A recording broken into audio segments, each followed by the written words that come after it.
Hello, my friends. Welcome to another bedtime story. Today, our title is The Tale Hidden Inside Mbeku's Shell. Let's see how that goes. Every creature in the forest knows that Mbeku's shell is hard and old, layered with bags marked with maps.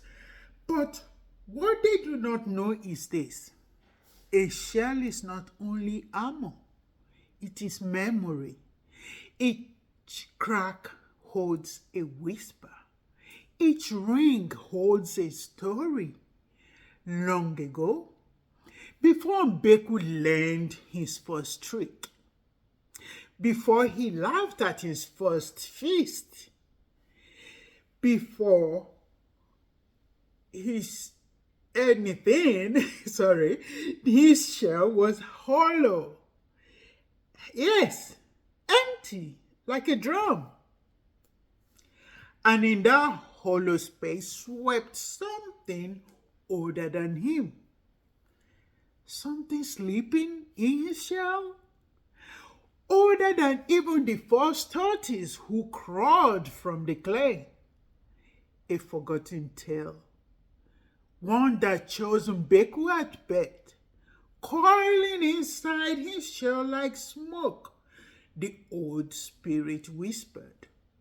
One day, when pride has eaten enough of him, when tricks no longer satisfy, the hidden tale will wake.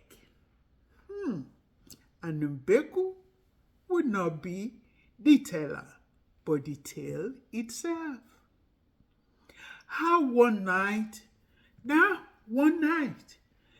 under a broken moon, as Mbeku lay snoring, the shell began to glow from within.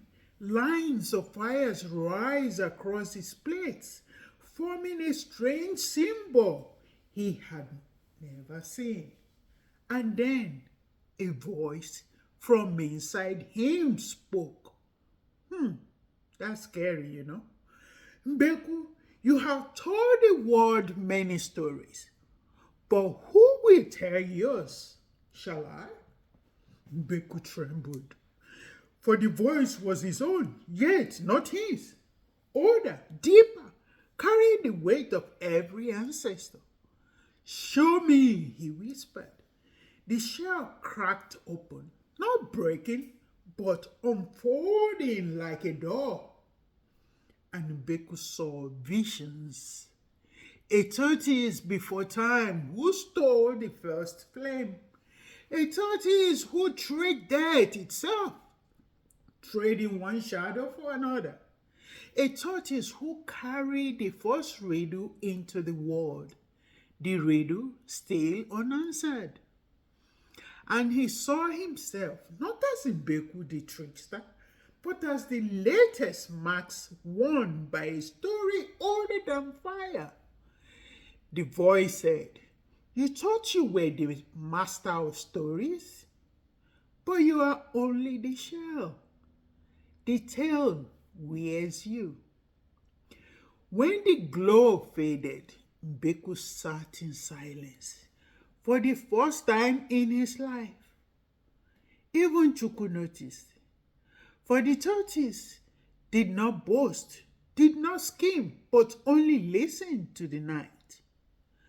And though he returned to his mischief later, as usual, sometimes when no one is watching, Mbeku touches his shell and whispers, "Tell me again, who am I really?" Do we sometimes doubt who we are? The shell never answers. But in its silence, Mbeku knows he is not done being told. And that ends our story today. Remember, try to know who you are at all times, and don't let others tell you who you are. Bye-bye. Remember to like, share, subscribe to my Facebook and YouTube channel. Remember to also comment. See ya. Bye-bye.